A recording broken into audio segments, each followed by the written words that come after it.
അപ്പോൾ എന്താ ചെയ്യേണ്ടത് എന്ന് ചോദിച്ചപ്പോൾ ഞാനിങ്ങനെ ദയനീയമായിട്ട് I don't know, I am helpless.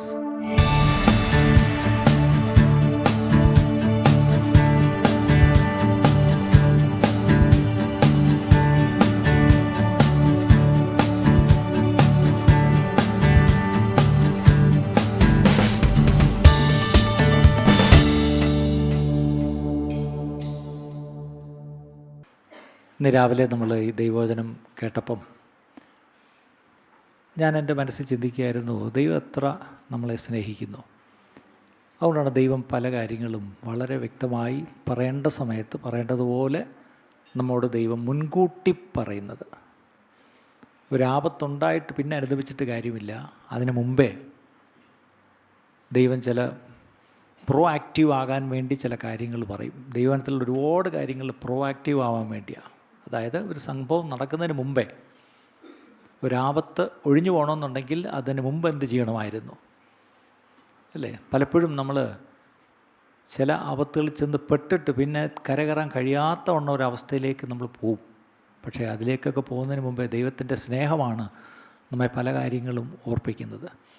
പ്രിയ സഹോദരി അത് പറഞ്ഞുകൊണ്ടിരുന്നപ്പം എൻ്റെ മനസ്സിലേക്ക് ചില ചിന്തകൾ വന്നു. ഞാൻ തുറന്നു പറയുക, ആരും തെറ്റിദ്ധരിക്കരുത്. കഴിഞ്ഞ ഒരു മാസത്തിനകത്ത് ഞാൻ 4 കുടുംബ വിഷയങ്ങളിൽ തലയിട്ടെന്ന് പറഞ്ഞാൽ ഗതികേട് കൊണ്ടാണ്, പാസ്റ്ററായി പോയില്ലേ. 4 പേരും ഈ പറഞ്ഞ പോലെ കയറും പറിച്ച് നിൽക്കുക. അത് വാക്ക് നാടൻ ഭാഷ. എന്തിനാ കയറും പറിച്ച് നിൽക്കുക എന്ന് പറഞ്ഞാൽ ഇന്നെ ഹറി, എന്തിനാ വേർപിരിഞ്ഞു പോകാൻ. ഇവരൊക്കെ ഒരു വശത്തൂടെ നോക്കിയാൽ ഇവരൊക്കെ രക്ഷിക്കപ്പെട്ടവരും ദൈവമക്കളും ഒക്കെ തന്നെയാണ്. എല്ലാവരും ഇപ്പോൾ ഇവിടെ ഉണ്ടോ എന്ന് ചോദിച്ചാൽ ചിലപ്പോൾ ഇതിനകത്ത് കാണത്തില്ല. പക്ഷേ പല കാരണങ്ങൾ കൊണ്ട്. അപ്പോൾ ഇതിൻ്റെ റൂട്ട് കോസ് എന്താണ് അത്ര പ്രശ്നം? എന്തുകൊണ്ട്? വൈ? രണ്ടുപേരും അന്യോന്യം ആരോപിക്കുന്ന കാര്യങ്ങളുണ്ടാവും. കുടുംബജീവിതത്തിലെ അവിശ്വസ്തത, അതായിരിക്കാം ചിലർക്ക് കാരണം. ചിലരുടെ ഒരു സിമ്പിൾ പ്രശ്നമെന്ന് നമുക്ക് ചിന്തിക്കും, പക്ഷേ അത് വലിയ പ്രശ്നം എന്താണെന്നറിയാം? സംശയരോഗം. എല്ലാത്തിനും ഭർത്താവിനെ സംശയിക്കുന്ന ഒരു കൂട്ടർ, തിരിച്ച് എല്ലാത്തിനും ഭാര്യയെ സംശയിക്കുന്ന മറ്റൊരു കൂട്ടത്തിൽ. നിങ്ങൾക്കറിയാമോ, ഈ സംശയരോഗത്തിന് പ്രായമില്ല. എനിക്ക് സംശയരോഗമുള്ള 2 അപ്പച്ചന്മാരെ അറിയാം.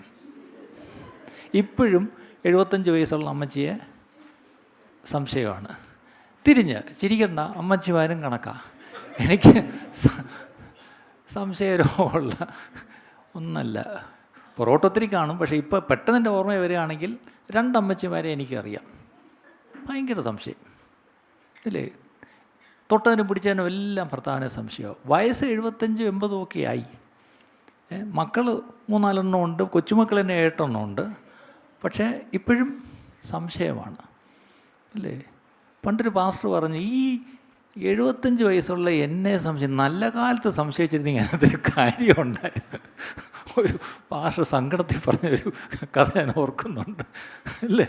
ഈ 80 വയസ്സായ ഭർത്താവിനെയും ഈ പറഞ്ഞ പോലെ 75 വയസ്സായ ഭാര്യയും അല്ലെങ്കിൽ ഈ അന്യോന്യമൊക്കെ സംശയിക്കുക എന്ന് പറഞ്ഞാൽ എന്തൊരു കഷ്ടമാണ്. അതിൻ്റെ അർത്ഥം സംശയത്തിന് പ്രായമൊന്നുമല്ല വിഷയം. കുടുംബജീവിതത്തിലെ കാര്യങ്ങളൊക്കെ അതിൻ്റെ മുറ പോലെ നടക്കും. പണ്ടൊരിക്കൽ നമ്മുടെ ജോസാനത്താനം ബ്രദർ ഒരിക്കൽ, എനിക്കിപ്പോഴും ഓർമ്മയുണ്ട്, പണ്ട് പഴയ നമ്മുടെ ചർച്ച വന്നൊരു പുള്ളി ഒരു 3 ദിവസത്തെ ഒരു മീറ്റിംഗ് നടത്തി. അന്ന് ആ മീറ്റിംഗ് നടത്തിയപ്പോൾ പുള്ളി പറഞ്ഞൊരു കഥ എനിക്കിപ്പോഴും ഓർമ്മയുണ്ട്.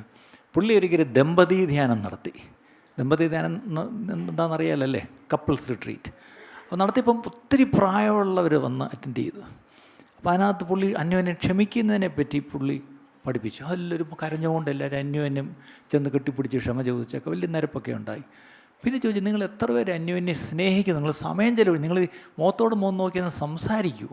ആ പുള്ളി ഒരു ചെറിയൊരു അസൈൻമെൻറ്റ് കൊടുത്തു. ഇനി അടുത്ത 10 മിനിറ്റ് എല്ലാവരും ഭാര്യ ഭർത്താക്കന്മാരൊക്കെ നിങ്ങൾ കസേര അങ്ങോട്ടും ഇങ്ങോട്ടും നേരെ തിരിച്ചിട്ടെ. എന്നിട്ട് നേരെ ഇങ്ങനെ ഒന്നും ചെയ്യരുത്, നേരെ മുഖത്തോട്ട് നോക്കി കണ്ണിലോട്ട് മാത്രം നോക്കി 10 മിനിറ്റ് ഇരിക്കാൻ പറഞ്ഞു.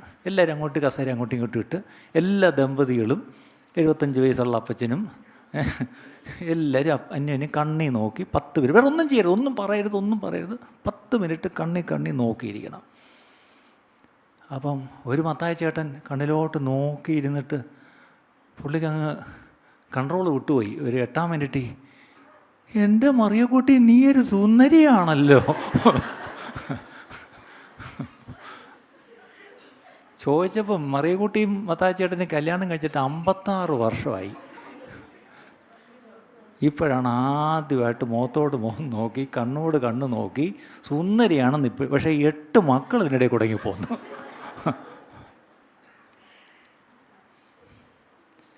അപ്പം അന്ന് ജോസ് പറഞ്ഞൊരു കഥയാണ്. ബാക്കി കാര്യങ്ങളൊക്കെ അതിൻ്റെ മുറ പോലെ നടക്കും. ഭാര്യയും ഭർത്താവുമായിട്ട് ഇവർ ജീവിക്കും, ഇവർക്ക് മക്കളുണ്ടാവും, കാര്യങ്ങളൊക്കെ കുടുംബത്തിൽ നടക്കും. പക്ഷേ ഇതുവരെ അന്യോന്യം ഒന്ന് മുഖത്തോട് മുഖം നോക്കിയിട്ടില്ല, ഒന്ന് അപ്രീഷിയേറ്റ് ചെയ്തിട്ടില്ല, ഒന്ന് അക്നോളജ് ചെയ്തിട്ടില്ല, ഒന്ന് തുറന്നൊരു സ്നേഹം പ്രകടിപ്പിച്ചിട്ടില്ല അല്ലേ? സത്യം പറഞ്ഞാൽ ഇന്ന് ഈ കേട്ട ഇത് വെച്ചിട്ട് അതിനൊരു പ്രധാനപ്പെട്ട കാരണം കുടുംബജീവിതങ്ങളിൽ എനിക്കറിയാം. ഒരു കുടുംബം പിരിയാൻ വേണ്ടി ഈ ഡിവോഴ്സ് എന്നൊക്കെ പറഞ്ഞ് എൻ്റെ അടുത്തൊന്നും ഞാനും ഓടിക്കും. കാര്യം ഞാനത് ഒരിക്കലും യോജിക്കുന്ന കാര്യമല്ല. പക്ഷെ ചില കേസിൽ എനിക്കറിയാം, വേറെ അല്ലാതെ ഒരു മാർഗ്ഗമില്ലാത്ത കേസുകളും എനിക്കറിയാം. പക്ഷെ അവിടെയൊക്കെ ഞാൻ പറയും, നിങ്ങൾ ദൈവത്തോടങ്ങ് പറ, അല്ല എനിക്കിതിനകത്തൊന്നും പറയാനില്ല എന്ന് പറഞ്ഞാൽ ഞാനങ്ങ് വിടും. പക്ഷെ അതിനകത്ത് കഷ്ടമെന്ന് പറഞ്ഞാൽ ഒരു കുടുംബം പിരിയാൻ വേണ്ടി ഇങ്ങനെ നടക്കുകയായിരുന്നു. അപ്പം ഞാൻ ചോദിച്ചു, മക്കളെന്ത് പറയുന്നു? അപ്പോൾ അവർ പറയായിരുന്നു, മക്കൾ പറയുക, നിങ്ങൾക്ക് ആശ്വാസമാണെങ്കിൽ നിങ്ങളങ്ങ് പിരിഞ്ഞോ, ഞങ്ങളെപ്പറ്റി വിഷമിക്കേണ്ട, ഞങ്ങളെ ദൈവം നോക്കും, നിങ്ങളങ്ങ് പിരിഞ്ഞോ. ഒരപ്പൻ എന്നോട് പറഞ്ഞു, എൻ്റെ മോള് കെട്ടിച്ച് അയക്കുന്ന ആ ദിവസം ഞാൻ അവളുടെ കൈ പിടിച്ച് കൊടുത്തിട്ട് പന്തിയെല്ലാം നടത്തി എല്ലാവരുമൊക്കെ പോയി കഴിയുമ്പം അന്ന് രാത്രി ഞാൻ പെട്ടിയെടുത്ത് അവൾ ഭർത്താവിൻ്റെ വീട്ടിലോട്ട് പോവും. ഞാനും പെട്ടിയെടുത്ത് എൻ്റെ വീട്ടിൽ നിന്ന് ഇറങ്ങും, പിന്നെ ഞാൻ തിരിച്ചു വരത്തില്ല. ഈ മോളെ കെട്ടിക്കാൻ വേണ്ടി മാത്രമാണ് ഞാൻ ഈ വീട്ടിൽ ഇരിക്കുന്നത്, ഒരപ്പൻ എന്നോട് പറഞ്ഞു. ഞാൻ ചോദിച്ചോട്ടെ, ഇത്രയ്ക്ക് എന്താ പ്രശ്നം? ഒരു മോളൊരിക്കൽ പറഞ്ഞു, 18 വയസ്സാകുന്നതിൻ്റെ അന്ന് ഞാൻ ഈ വീട്ടിൽ നിന്ന് ഇറങ്ങും. ഞാൻ പറഞ്ഞു, എന്താ ഇത്ര എന്താ നമ്മുടെ പിള്ളേർക്ക് നമ്മുടെ വീട്ടിൽ നിൽക്കാൻ പ്രശ്നം? എന്താ ഭാര്യയ്ക്കും ഭർത്താവിനും അന്യോന്യം ഒരുമിച്ച് താമസിക്കാൻ പ്രശ്നം? എവിടെയാണ് ഈ പ്രശ്നം? അവിടെ ഞാൻ സ്നേഹത്തോടെ വേദനയോടെ പറയുക, പ്രിയപ്പെട്ടവരെ, എവിടെയോ നമുക്ക് ക്ഷമിക്കാൻ കഴിയുന്നില്ല. ശരിയാ, പ്രശ്നങ്ങളുണ്ടായിരിക്കും. ഒരു ഭാര്യ പറയുന്നതിൽ കാര്യം ഉണ്ടായിരിക്കും, അല്ലെങ്കിൽ കാരണം ഉണ്ടായിരിക്കും, തെളിവുണ്ടായിരിക്കും. ഭർത്താവ് പറയുന്നതിനകത്തും കാരണമുണ്ട്, തെളിവുണ്ട്, എല്ലാം ഉണ്ട്. പക്ഷേ in spite of it, what are you going to do? നമ്മൾ കേട്ടതാ. ശരിയാ, ജീവിത പങ്കാളിയിൽ അവിശ്വസ്തത ഉണ്ടായിരുന്നു, അല്ലെങ്കിൽ ഈ പറഞ്ഞ പോലെ പല കാരണങ്ങളുണ്ടായിരുന്നു. അപമാനിക്കപ്പെട്ടിട്ടുണ്ട്, ഒരുപാട് നഷ്ടകഷ്ടങ്ങൾ വരുത്തിയിട്ടുണ്ട്. കഴിഞ്ഞ ആഴ്ച ഒരു ഭർത്താവ് എന്നോട് പറഞ്ഞ്, മ്യൂച്വലാണെങ്കിൽ ഞാൻ ഒപ്പിടാം. ഭാര്യ പറയുന്നത് ഞാൻ ഒപ്പിടത്തില്ല. എന്തൊക്കെ പ്രശ്നങ്ങൾ! ഇനി കഷ്ടമെന്ന് പറയാം, ഈ പറയുന്നവരൊക്കെ ഏതെങ്കിലും തരത്തിൽ രക്ഷിക്കപ്പെട്ടവരുമാണ്. എല്ലാവരും ഒന്നും ഈ ചർച്ചിലുള്ളവരാണ് നിങ്ങൾ ചിന്തിച്ച് കളയരുതേ. ഞാനെന്ന് പറഞ്ഞാൽ പലരുമായിട്ട് ബന്ധപ്പെടുന്നൊരു വ്യക്തിയാണ്. അപ്പം എനിക്കിതെല്ലാം കഴിഞ്ഞ് സത്യം പറഞ്ഞാൽ എനിക്കിപ്പോൾ ഒരു തരം എൻ്റെ ഒരു വികാരം, എൻ്റെ ഒരു attitude towards such things, I am very called. കാര്യം, ഒന്നാമത്തെ കാര്യം, ഈ വന്ന് പാസ്റ്ററോട് ഇതെല്ലാം പറഞ്ഞിട്ടോ, വക്കീലിനോടെല്ലാം പറഞ്ഞിട്ടോ, കൗൺസിലറോടെല്ലാം പറഞ്ഞിട്ടോ ഒന്നും ഒരു കാര്യമില്ല. ഞാൻ ഈ ദിവസങ്ങളിൽ കുറെല്ലാം കൊടുക്കുന്ന ഒറ്റൊരു ഉപദേശമേ ഉള്ളൂ. എന്നോട് പറഞ്ഞിട്ട് കാര്യമില്ല, ഇത് വക്കീലിനോട് പറഞ്ഞിട്ടും കാര്യമില്ല, ഇത് എത്ര കൗൺസിലിങ്ങിന് പോയിട്ടും കാര്യമില്ല. ഒരു കാര്യം ചെയ്യും, ദൈവത്തോടങ്ങ് പറ.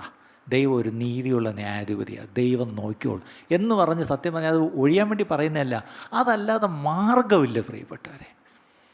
അതുകൊണ്ടാണ് ഞാൻ ഈ പറഞ്ഞത്, നമ്മൾ കേട്ട വചനം ഈ പറഞ്ഞ പോലെ ആ വെള്ളിക്കാശിൻ്റെയും താലന്തിൻ്റെയും ഉപമ നമ്മൾ മറക്കരുത് പ്രിയപ്പെട്ടവരെ. ദൈവം നമ്മളെ സഹായിക്കട്ടെ. എബ്രായലേഖനം 4-ാം അധ്യായത്തിൻ്റെ 15-ഉം 16-ഉം മാത്രം വായിച്ച് ഞാൻ നിങ്ങളെ ഒന്ന് ധൈര്യപ്പെടുത്താൻ ആഗ്രഹിക്കുന്നു. Hebrews chapter 4:15 and 16. എബ്രായർ 4-ന്റെ 15-ഉം 16-ഉം. നമുക്കുള്ള മഹാപുരോഹിതൻ നമ്മുടെ ബലഹീനതകളിൽ സഹതാപം കാണിപ്പാൻ കഴിയാത്തവനല്ല. നമ്മുടെ ബലഹീനതകളിൽ, നമ്മുടെ വീക്ക്നെസ്സസ്, നമ്മുടെ ഫെയിലിയേഴ്സ്, എൻ്റെ ഇന്നബിലിറ്റീസ്, എനിക്ക് ജീവിതത്തിലുണ്ടായ എൻ്റെ തകർച്ചകൾ, എൻ്റെ ഒരു നിസ്സഹായാവസ്ഥ, അതെങ്ങനെ വേണമെങ്കിലും പറഞ്ഞു, ബലഹീനത എന്ന് മൊത്തത്തെയും കിടക്കുന്നു. നമ്മുടെ വീക്ക്നെസ് പലതാണ്. ഞാൻ ചിലപ്പം വളരെ വീക്കായിട്ട് ഞാൻ പറഞ്ഞിട്ടുള്ളൊരു സ്റ്റേറ്റ്മെൻ്റ് ഉണ്ട്. എന്താണെന്നറിയാം, എൻ്റെ ജീവിതത്തിൽ ചില ക്രിട്ടിക്കൽ മൂമെൻറ്റിൽ അപ്പോൾ എന്താ ചെയ്യേണ്ടത് എന്ന് ചോദിച്ചപ്പോൾ ഞാനിങ്ങനെ ദയനീയമായിട്ട് I don't know, I am helpless. I am helpless.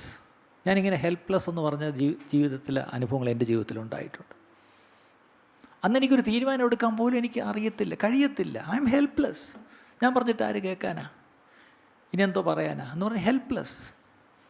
അതൊരു വീക്ക്നെസ്സാണ്, എൻ്റെ ഒരു വീക്ക്നെസ്സായിരുന്നു. ഇന്ന് ഞാൻ അങ്ങനെ പറയുമോ എന്ന് എനിക്ക് സംശയമുണ്ട്. പക്ഷെ അന്ന് ഒന്ന് പ്രധാനപ്പെട്ട ഒരു സന്ദർഭത്തിൽ ഞാൻ പറഞ്ഞൊരു സ്റ്റേറ്റ്മെൻറ്റാണ്, ഐ എം ഹെൽപ്ലെസ്. പിന്നീട് ആ കേട്ടവർ പിന്നീട് എന്നോട് പലവട്ടം പറഞ്ഞു, അന്ന് ഫസ്റ്റ് പറഞ്ഞില്ലേ ഹെൽപ്ലെസ് ആണ്, പിന്നെ ഞങ്ങൾ എന്ത് ചെയ്യാനാ, യു ആർ ഹെൽപ്ലെസ്. ശരിയാ.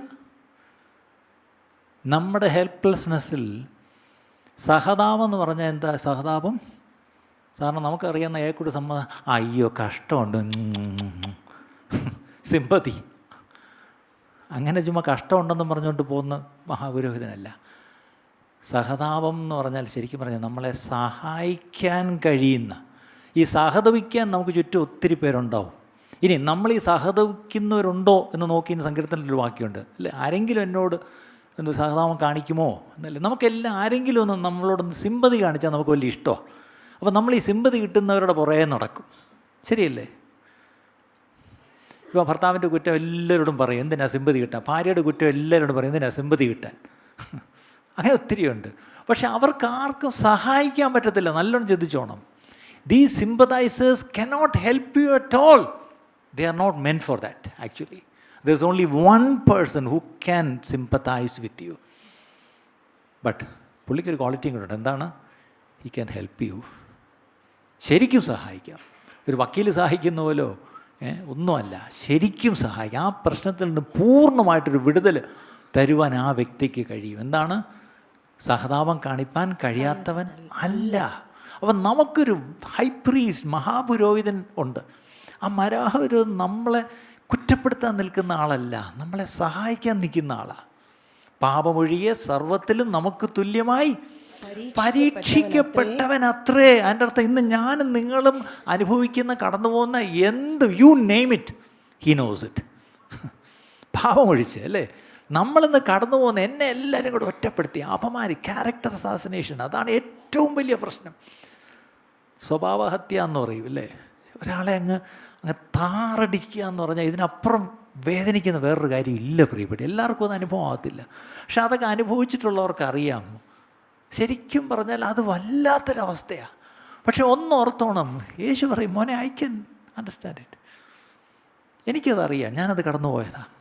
അതിൻ്റെ അർത്ഥം ഞാനും നിങ്ങളും കടന്നു പോകുന്ന ഏത് അവസ്ഥയും അത് നല്ലോണം അറിയുന്ന ഒരു വ്യക്തിയേ ഉള്ളൂ, അത് കർത്താവ് മാത്രമാണ്. ആ കർത്താവിനെ പറ്റിയാണ് പറയുന്നത്. അവനത് അറിയാമെന്ന്. You don't have to go and explain everything. എന്നോട് ചിലർ പറയാറുണ്ട്, ഈ പ്രശ്നത്തിൽ കൂടെ പോകുന്നവർ, പാസ്റ്റർ എപ്പോഴാണ് ഒരു സമയം, പാസ്റ്റർ എപ്പോഴും തിരക്കില്ലേ എന്ന് സാവകാശമായിട്ട് ഞങ്ങളുടെ കഥ മുഴുവൻ ഒന്ന് പറയണം. അപ്പം ഞാൻ ഈ ദിവസങ്ങളിൽ എനിക്ക് ഒരു കഥയും കേൾക്കണ്ട. എന്തിനാ ഞാൻ കഥ കേട്ടിട്ട് എന്ത് ചെയ്യാനാ? ഞാനെന്തോ തീസിസ് എഴുതാൻ പോകുന്നു കഥ എഴുതിയിട്ട്? ഇല്ല, സിനിമാക്കാരായി കഥ കേൾക്കുന്നത്, കഥ കേട്ടിട്ട് തീരുമാനിക്കാം പടം എടുക്കണോ വേണ്ടയോ എന്ന്. അതുപോലെ എൻ്റെ അടുത്ത് തോന്നി ഈ കഥയെല്ലാം കൂടെ പറഞ്ഞാൽ ഞാൻ എന്താ സിനിമ എടുക്കാൻ പോകുന്നു? അല്ല, സിനിമാക്കാരോട് പറഞ്ഞാൽ അവർക്ക് 2 സിനിമയ്ക്കുള്ള കഥയുണ്ട് ഓരോരുത്തരുടെ. സത്യം പറഞ്ഞാൽ നിങ്ങളുടെയൊക്കെ ചില കഥ കേട്ടാൽ ഒരു 1.5 സിനിമയ്ക്കുള്ള വകുപ്പുണ്ട്, അത് വേറെ കാര്യം. പക്ഷേ ഞാൻ പറയുന്നത്, എന്തിനായി കഥ അങ്ങോട്ടും ഇങ്ങോട്ടും നടന്ന് നമ്മൾ പറയുന്നത്? ഈ ദിവസങ്ങളിൽ എനിക്ക് ഒരു കഥയും കേൾക്കാൻ താല്പര്യമില്ല, എനിക്കും ആരോടൊരു കഥ പറയാൻ താല്പര്യമില്ല. പക്ഷെ ഒറ്റ കാര്യം, നമുക്ക് പറയാനൊരാളുണ്ട്. നമ്മോട് സഹതപിക്കുക മാത്രമല്ല, നമ്മളെ സഹായിക്കാൻ മനസ്സോടെ നിൽക്കുന്ന ഒരു മഹാപുരോഹിതൻ. 16-ാം വാക്യം, അതുകൊണ്ട് നമ്മൾ ചെയ്യേണ്ട ഒറ്റ കാര്യം, കരുണ ലഭിക്കാനും തൽസമയത്ത് സഹായത്തിനുള്ള കൃപ പ്രാപിക്കാനും. കണ്ടോ, കരുണ ലഭിക്കാനും. അടുത്തത് തൽസമയത്ത്, വേണ്ടപ്പം വേണ്ടത് ചെയ്യണമെന്ന് പറയത്തില്ലേ അല്ലേ? ഒരാവശ്യമുള്ളപ്പോൾ ഒരുത്തിനുമില്ല. നമ്മൾ സ്ഥിരം പറഞ്ഞൊരു പരാതിയാണ് അല്ലേ, ഒരാവശ്യത്തിന് ഇവിടെ നോക്കുമ്പം ഇല്ല. ഇത് തൽസമയത്ത്, എപ്പോഴാണോ ആവശ്യം, ഞാൻ തകർന്നു പോയി, ഇനി എനിക്ക് പിടിച്ചിരിക്കാൻ പറ്റത്തില്ല. ഇതെല്ലാം കഴിഞ്ഞിട്ട് വല്ലവരും വന്ന് നമ്മളെ സഹായിക്കാൻ വരും. എവിടെയായിരുന്നു ഇത്രയും നാൾ? നമ്മൾ ചോദിച്ചിട്ടില്ലേ പലപ്പോഴും? സങ്കടം, ദണ്ണം ഉണ്ടെന്നൊക്കെ പറയത്തില്ലേ? മലയാളത്തിൽ നല്ല വാക്കുകളുണ്ട് അല്ലേ? അതുപോലെ നമ്മൾ ആ ശരിക്കും ആ ടൈമിൽ നമ്മളെ സഹായിക്കാൻ എന്ത് ചെയ്യണം? സഹായത്തിനുള്ള കൃപ പ്രാപിപ്പാനുമായി നാം ധൈര്യത്തോടെ കൃപാസനത്തിന് അടുത്ത് അടുത്ത് ചെല്ലുക. അതിൻ്റെ 18-ാം വാക്യം കൂടെ വായിച്ചേ. താൻ തന്നെ പരീക്ഷിതനായി കഷ്ടം അനുഭവിച്ചിരിക്കയാൽ പരീക്ഷിക്കപ്പെടുന്നവർക്ക് സഹായിപ്പാൻ കഴിവുള്ളവനാകുന്നു. He is there to aid me, not to accuse me. അതാണ് ഈ നമ്മുടെ മഹാപുരോഹിതൻ്റെ ഏറ്റവും വലിയൊരു quality. He is there to aid or help me, not to accuse me. ഇന്നത്തെ ഏറ്റവും വലിയ പ്രശ്നം എന്താണെന്നറിയാം? നിങ്ങൾക്ക് ഒരാളോട് പോയി തുറന്ന് നിങ്ങൾക്ക് സംസാരിക്കാൻ പറ്റത്തില്ല. എന്താണെന്നറിയാം? നിങ്ങളുടെ നിന്ന് കംപ്ലീറ്റിങ് ന്യൂസ് കിട്ടാൻ വേണ്ടി എന്ത് ചെയ്യും? എന്നിട്ട് പറ. അപ്പോൾ നിങ്ങൾ വിചാരിച്ച് ഇത് തന്നെ അവസരം, നാട്ട് ഒരാളെങ്കിലും ഉണ്ട് എൻ്റെ കഥ കേൾക്കാൻ. നിങ്ങൾ മുഴുവൻ അയാൾ മുഴുവൻ റെക്കോർഡ് ചെയ്യുന്നുണ്ടായിരിക്കും. ആര് കണ്ടു? അവസാനം നിങ്ങൾ പോലും അറിയാതാണ്ട് ഇന്നലെ ഒരു നേതാവ് കണ്ടില്ലേ, കട്ടകാലത്തിന് ഒരാളോടുള്ള സത്യം പറഞ്ഞാൽ ഇന്ന് വീട്ടിൽ പോയിരിക്കുക. വിശ്വസിച്ച് ഒരാളോടും പറയാൻ പറ്റാത്ത അവസ്ഥയാണെന്ന് ഓർക്കണം. പക്ഷേ നമ്മുടെ മഹാപുരോഹിതൻ എന്നെ സഹായിക്കാനായിട്ടിരിക്കുന്ന ആളാണ്. എന്നോട് ഒരു ചോദ്യവും ചോദിക്കുന്നില്ല, എന്നെ കുറ്റപ്പെടുത്തുന്നില്ല. Is not to accuse me, അല്ലേ? അപ്പം അവിടെയാണ് ഒരു കാര്യം. അങ്ങനെയുള്ളൊരു മഹാപുരോഹിതൻ്റെ അടുത്തേക്ക് ചെല്ലാനാണ് നമ്മളോട് അപ്പോസ്തലൻ പറയുന്നത്. എൻ്റെ ചോദ്യം, what hinders us from going to him? നമുക്ക് ലോകത്ത് പോയി എല്ലാവരോടും സഹായം ചോദിക്കാനും സഹായം എടുക്കാനും ഒക്കെ നമുക്ക് ഒരു ചമ്മലും ഇല്ലല്ലോ, ഒരു മടിയില്ല, നാടൻ ഭാഷ പറഞ്ഞ നാണമില്ല. പക്ഷെ ദൈവത്തിൻ്റെ സന്നിധിയിൽ ചെന്ന് ആ മഹാപുരോഹിതൻ്റെ അടുത്ത് നിന്നിട്ട് ലുക്ക് എനിക്കിനി വയ്യ എന്ന് പറഞ്ഞല്ലേ അവിടെ ചെന്ന് ശരണപ്പെടാൻ നമുക്കെന്താ ഇത്ര മടി? എത്ര നാൾ ഈ പറഞ്ഞ പോലെ ഇങ്ങനെ പോയാൽ ചില കാര്യങ്ങളിൽ നമ്മുടെ നിത്യത തന്നെ നഷ്ടപ്പെടാനുള്ള സാധ്യതയുണ്ട്. കാരണം അത്ര ഗൗരവമുള്ളതാണ് ദൈവവചനം.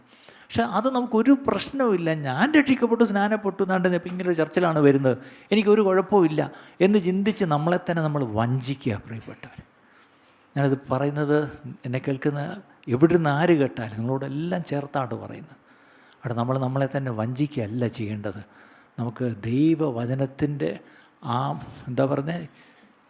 യാഥാർത്ഥ്യത്തിലേക്ക് മടങ്ങി വന്ന് അതിലുള്ള യാഥാർത്ഥ്യങ്ങൾ ഉൾക്കൊണ്ട് നമ്മുടെ ജീവിതത്തെ ക്രമീകരിച്ചേ പറ്റത്തുള്ളൂ. പ്രിയപ്പെട്ട, we have to align with the word of God. We need to rearrange our priorities. We need to really make it serious effort. അതുകൊണ്ട് ആകയാൽ മടങ്ങി വരുവിൻ. കർത്താവ് അന്നും ഇന്നും ജനത്തോട് പറയുന്ന ഒറ്റ സന്ദേശം, റിപ്പൻറ്റ്, മടങ്ങി വാ, തിരിഞ്ഞു വാ. എത്ര ദൂരെ പോയി നിങ്ങൾ ചിന്തിച്ചാലും. ഒരിക്കലൊരു എൻ്റെ ഒരു കൂട്ടുകാരൻ പറഞ്ഞൊരു സാക്ഷി ഞാൻ ഓർക്കുന്നുണ്ട്. ഇത്രയുള്ള പറഞ്ഞത്, ഞാൻ കർത്താവിനെ വിട്ട് എത്രയും ദൂരെ പോകുമ്പോൾ ഞാൻ അത്രയും ദൂരെ ഓടി മാറിപ്പോയി. പക്ഷേ എൻ്റെ കർത്താവ് എന്നെ അത്രയ്ക്ക് സ്നേഹിച്ചുകൊണ്ട് എന്നെക്കാട്ടിലും സ്മാർട്ടായിരുന്നു കർത്താവ്. എന്തു പറ്റി? എന്നെക്കാട്ടിലും സ്പീഡ് കൂട്ടി ഓടി എന്നെ പിടിച്ചു. നമ്മളെത്ര സ്പീഡിൽ ഈ കർത്താവിനെ വിട്ട് ഓടിപ്പോയാലും നമ്മളെക്കാട്ടിലും സ്പീഡ് കൂട്ടി വന്ന് നമ്മളെ പിടിക്കാൻ കർത്താവ് തയ്യാറാണ്. പക്ഷെ ഒറ്റ പ്രശ്നം, ആ റിപ്പൻറ്റൻസ് നമുക്കുണ്ടാണ്. ഒന്ന് ടേൺ അറൗണ്ട്, തിരിഞ്ഞ് കഴിയുമ്പം കെട്ടിപ്പിടിക്കും. അല്ല, കർത്താവ് പുറേക്കോട് വന്ന് നമ്മളിങ്ങനെ വട്ടം പിടിക്കത്തില്ല. തിരിഞ്ഞു കഴിഞ്ഞാൽ കെട്ടിപ്പിടിക്കും. അപ്പൻ എന്താ ചെയ്തത്? അവനെ കെട്ടിപ്പിടിച്ച്, അവൻ്റെ കഴുത്ത് കെട്ടിപ്പിടിച്ച് അവനെ ചുംബിച്ചു. പക്ഷെ എപ്പോഴാണ് ചുംബിച്ചത്? പന്നിക്കൂട്ടിയിരിക്കുമ്പം ചെന്ന് ചുംബിച്ചില്ല. അവൻ മടങ്ങി വരാൻ തീരുമാനമെടുത്തൊരു നടപടി എടുത്തപ്പം ഓടിച്ചെന്ന് കെട്ടിപ്പിടിച്ച് ചുംബിച്ചു. ഇന്ന് ഈ ഉച്ച സമയത്ത് മടങ്ങി വരാനൊരു തീരുമാനം നമ്മളെടുത്താൽ പിന്നെ അവിടെ ഇനി വരട്ടെ അവൻ്റെ കോലം കണ്ടില്ലേ? അതുകൊണ്ട് അങ്ങോട്ട് പോയപ്പോൾ എങ്ങനെ ആയിരുന്നു? എല്ലാം അടിച്ച് നശിപ്പിച്ച് കാണുന്നാണ്ട് അവൻ്റെ വേഷം കണ്ടില്ലേ? അയ്യേ, താടിയും വളർത്തി മുടിയും വളർത്തി നാറന്ന് പന്നിക്കുട്ടി എന്നല്ലേ വരുന്നത്. ഇല്ല, അവനാണെന്ന് കണ്ട് ബോധ്യപ്പെട്ടപ്പോൾ ഇറങ്ങി അങ്ങ് ഓടി. അവൻ നടന്നു കിടന്നാണ് വരുന്നത്, പക്ഷേ അപ്പൻ ഓടിയാ ചെന്നത്. അതിൻ്റെ അർത്ഥം ഇന്ന് നമ്മൾ ഒരു പടി തിരിഞ്ഞ് കർത്താവിലേക്ക് തിരിഞ്ഞാൽ ഓടി വന്ന് നമ്മളെ കെട്ടിപ്പിടിക്കുന്നൊരു അപ്പൻ നമുക്കുണ്ട്. പ്രിയപ്പെട്ടവരെ, ആ മഹാപുരോഹിതൻ്റെ അടുത്തേക്ക് നമുക്കൊന്ന് ചെല്ലാമോ? അബ്രഹാമിന് തന്നെ വെളിപ്പെടുത്തുമ്പോൾ ഒരു വാക്യം പറയുന്നുണ്ട്. 17-ാമത്തെ ഉൽപ്പത്തി 17:1. ജെനസിസ് ചാപ്റ്റർ 17:1, ഉൽപ്പത്തി പുസ്തകം 17:1.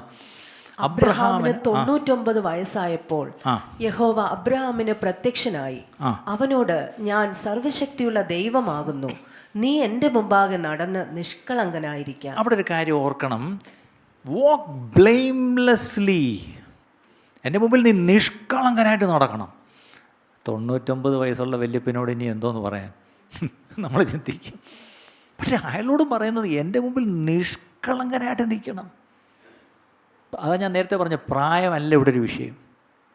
നിഷ്കളങ്കനായിട്ട് നമ്മൾ ദൈവമുമ്പാകെ നിൽക്കണമെങ്കിൽ അവിടെ ഒരു കാര്യം കൂടെ പറഞ്ഞുകൊണ്ട്, വൈ?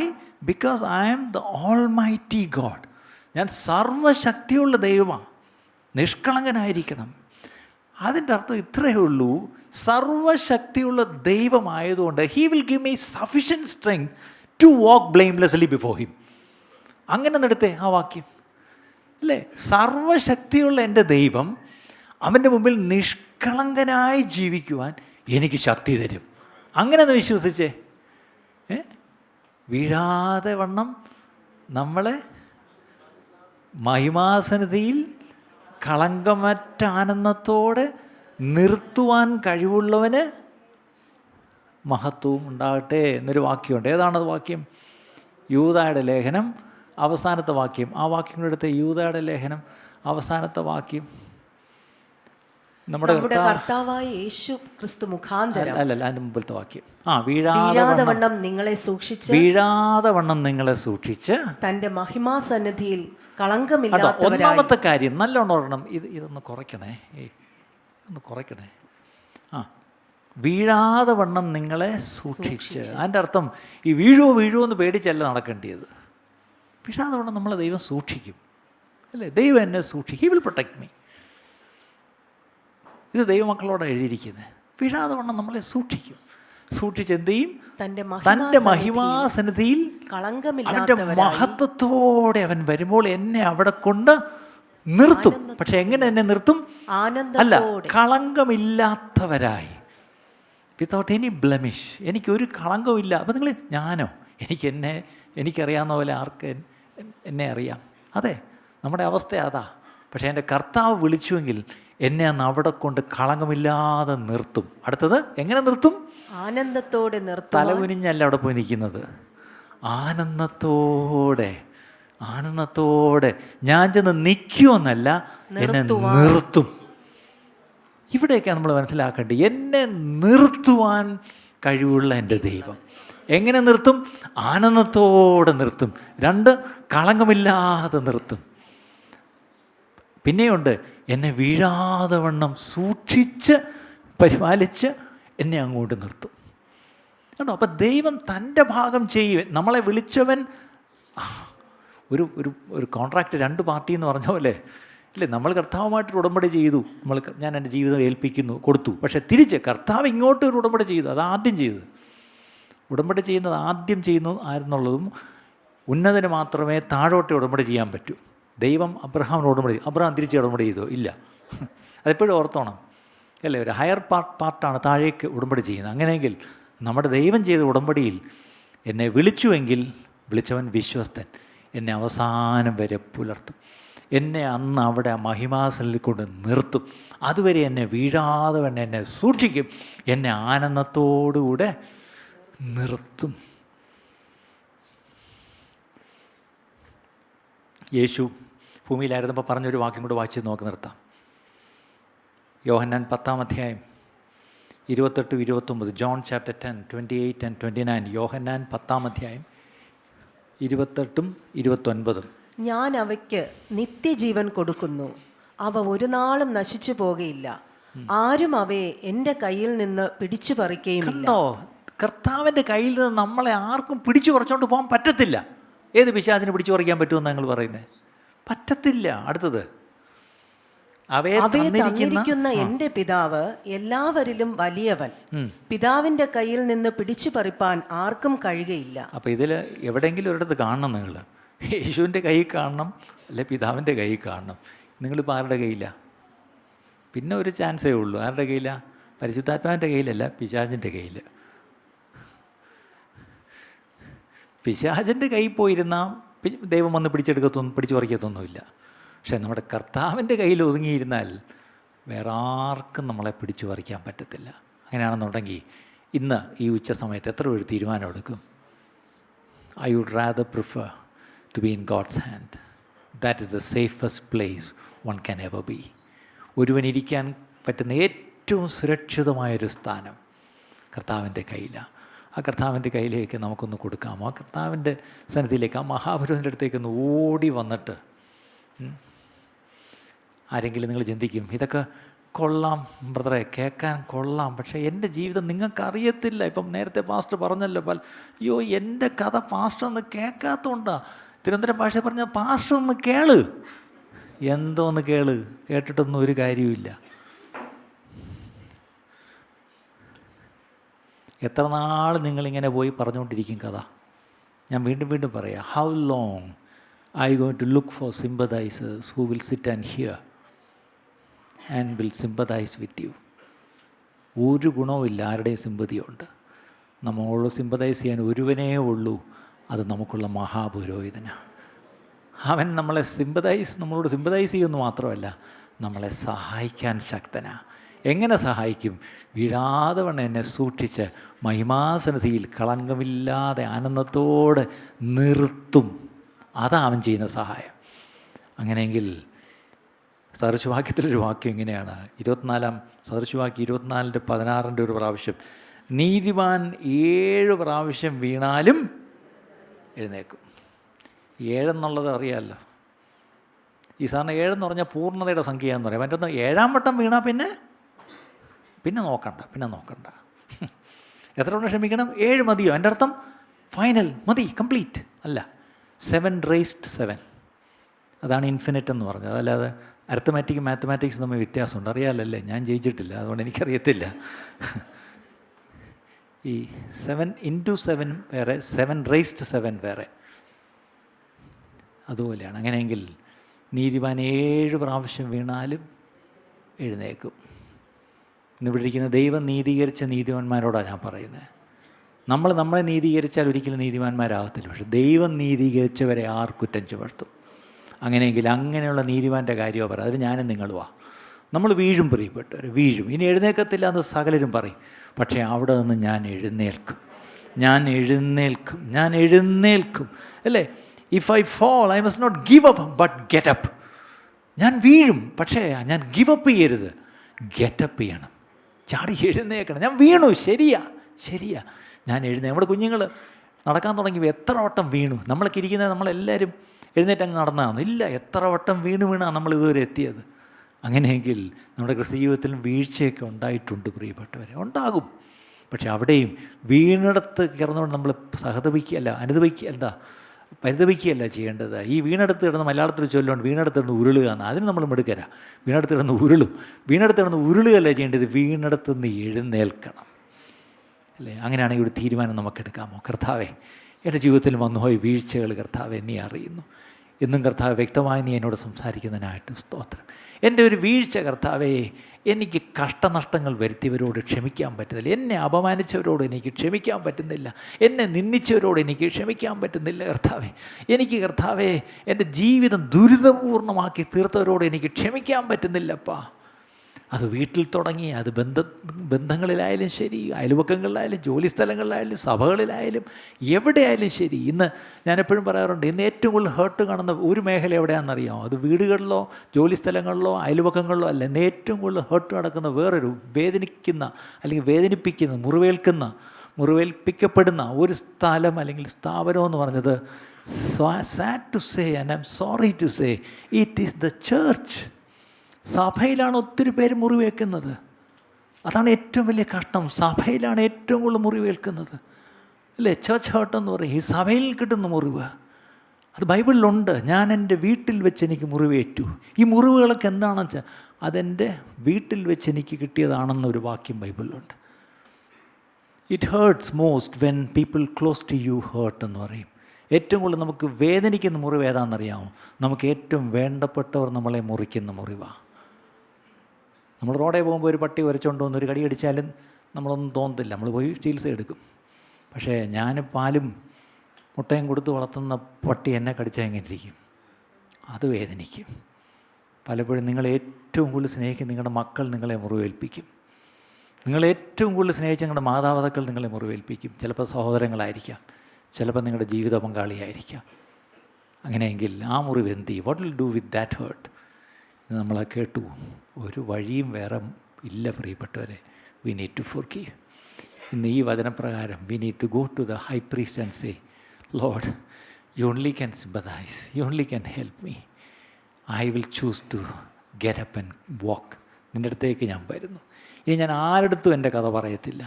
ഇനി എൻ്റെ കഥ, എൻ്റെ ദൈവത്തിൻ്റെ കഥ അങ്ങോട്ട് പറയേണ്ട ആവശ്യമില്ല, ദൈവത്തിന് അറിയാം. ആ കർത്താവിൻ്റെ സന്നിധിയിലേക്ക് നമ്മുടെ വിഷയം ഒന്ന് ഏൽപ്പിക്കാമോ? നമ്മളെ തന്നെ ഏൽപ്പിക്കാമോ? എല്ലാവരും ഒന്ന് പ്രാർത്ഥിച്ചാട്ടെ. എല്ലാവരും ഒന്ന് പ്രാർത്ഥിച്ചാട്ടെ.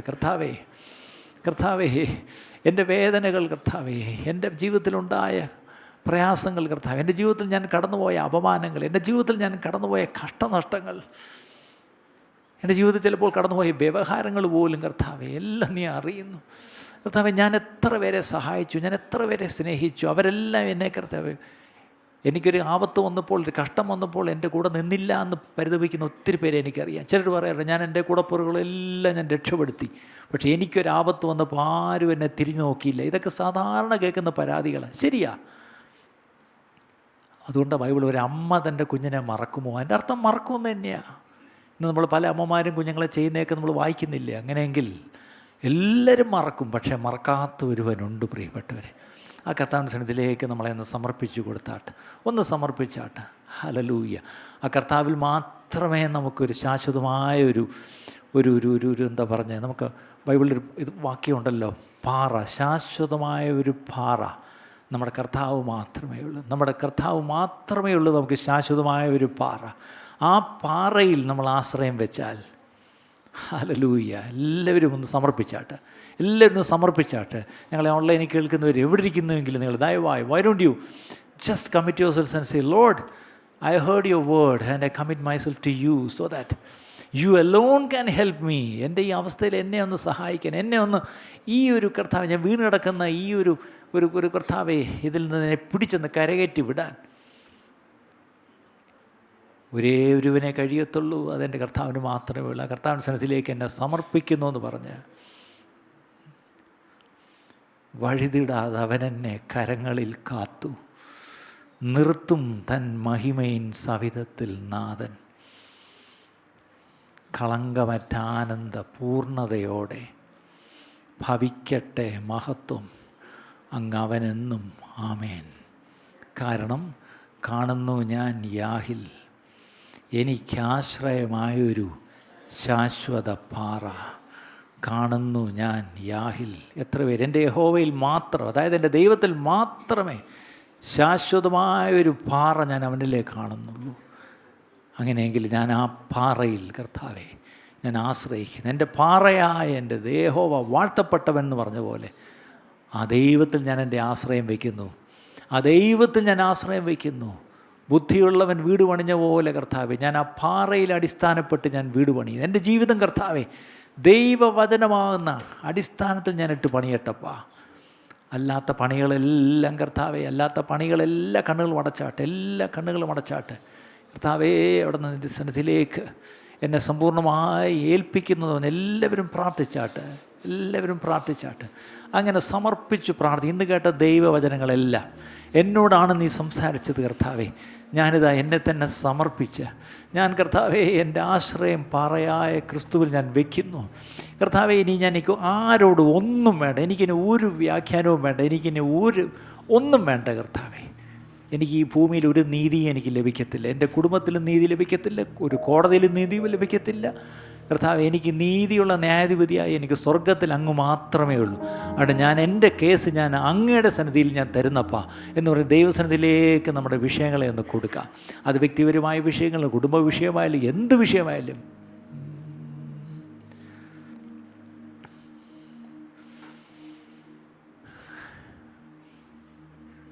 പ്രാർത്ഥിച്ചാട്ടെ, എല്ലാവരും പ്രാർത്ഥിച്ചാട്ടെ. Take a time and pray. നിങ്ങളുടെ വായി കൊണ്ട് തന്നെ അങ്ങ് പ്രാർത്ഥിച്ചു തുടങ്ങിയാട്ടെ, പ്രാർത്ഥിച്ചോ.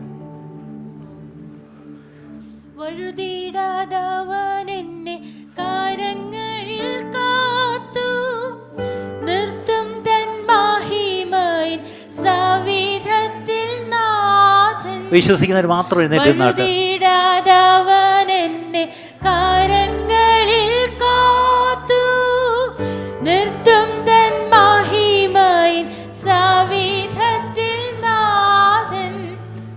കളങ്കമറ്റാനന്ദ പൂർണതയോടെ, കളങ്കമറ്റാനന്ദ പൂർണതയോടെ ഭാവിക്കട്ടെ മഹത്വമവനെന്നുമാമേൻ. ഭാവിക്കട്ടെ മഹത്വമവനെന്നുമാമേൻ. കാണുന്നു ഞാൻ യാഹിൽ എനിക്കാശ്രയമായൊരു ശാശ്വത പാറ. കാണുന്നു ഓടിക്കുകില്ലവനേറ്റം ചതഞ്ഞരാമോടാ, കിഴക്കുകില്ലവൻ തീരി പുകവമിക്കുകിലും. ഓടിക്കുകില്ലവനേറ്റം ചതഞ്ഞരാമോടാ, കെടുക്കുകില്ലവൻ തീരി പുകവമിക്കുകിലും. നടത്തും തൻ വിധി ജയം ലഭിക്കും നാൾ വരെയും. നടത്തും തൻ വിധി ജയം ലഭിക്കും നാൾ വരെയും. തളരാതെ അവൻ ഭൂവിൽ സ്ഥാപിക്കും ന്യായം. തളരാതെ അവൻ ഭൂവിൽ സ്ഥാപിക്കും ന്യായം. കാണുന്നു ഞാൻ യാഹിൽ എനിക്കാശ്രയമായൊരു ശാശ്വത പാറ. കാണുന്നു ഞാൻ യാഹിൽ.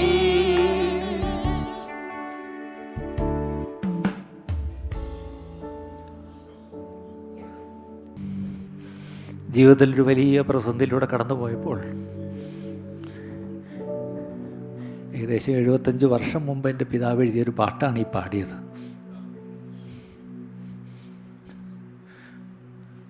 ഇന്നും ഏതെങ്കിലും പ്രതിസന്ധിയിലൂടെ ആരെങ്കിലും പോകുന്നുവെങ്കിൽ നിങ്ങൾക്കും ആ പാട്ടിൻ്റെ വരികൾ ആശ്വാസവും സമാധാനവും പ്രചോദനമായി തീരട്ടെ എന്ന് പ്രാർത്ഥിക്കുന്നു. ഇന്നത്തെ ഈ സന്ദേശം നിങ്ങൾക്ക് അനുഗ്രഹമായി തീർന്നു എന്ന് ഞങ്ങൾ ആത്മാർത്ഥമായി വിശ്വസിക്കുന്നു. ഇതുപോലെയുള്ള അനുഗ്രഹിക്കപ്പെട്ട സന്ദേശങ്ങൾ തുടർന്നും കേൾക്കുവാൻ ദയവായി ഞങ്ങളുടെ ഈ ചാനൽ നിങ്ങൾ സബ്സ്ക്രൈബ് ചെയ്യുക. അതിലൂടെ നമ്മുടെ രക്ഷിതാവും കർത്താവും വീണ്ടെടുപ്പുകാരനുമായ യേശു കർത്താവുമായിട്ടുള്ള ദൃഢമായ ബന്ധത്തിൽ വളരുവാൻ അത് കാരണമായി തീരട്ടെ എന്ന് ഞങ്ങൾ പ്രാർത്ഥിക്കുന്നു. മറക്കാതെ ഇപ്പോൾ തന്നെ സബ്സ്ക്രൈബ് ചെയ്യൂ. ദൈവം നിങ്ങളെ അനുഗ്രഹിക്കുമാറാകട്ടെ.